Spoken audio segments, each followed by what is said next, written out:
Julian Morris is director of the think tank International Policy Network, and he joins me now in the studio. Do you think the message is diluted there because there are so many messages? Well, clearly it's somewhat vague. I mean, the title of the march, Put People First, is sound. I mean, who can object to putting people first? But the various messages that they're trying to put out, I think, are in some ways contradictory. I mean, it's quite possible that if the world did go hell for leather now to try and reduce carbon emissions, we would actually have a negative effect on the economy. So that would harm people, not only people in rich countries, but especially people in poor countries. And in fact, it's not really very likely to take place, precisely because China and India don't want to go down that path. They want development.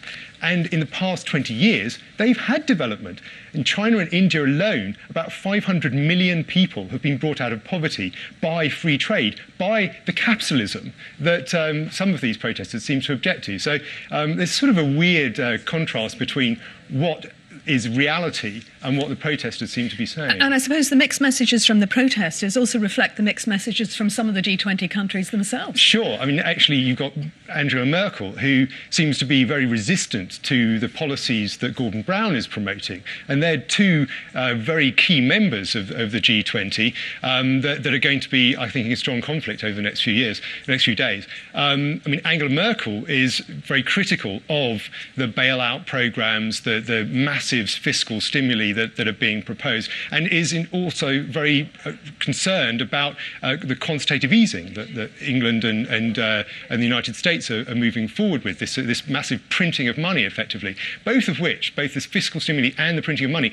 are likely to lead to both inflation on the one hand and also massive increases in public debt, which are going to create problems down the road as we try and pay that back. So, I mean, one can understand Angela Merkel's resistance to those messages, and I think that she's right, and the US and the UK are probably going down the wrong path. What would you expect to come out of this G20?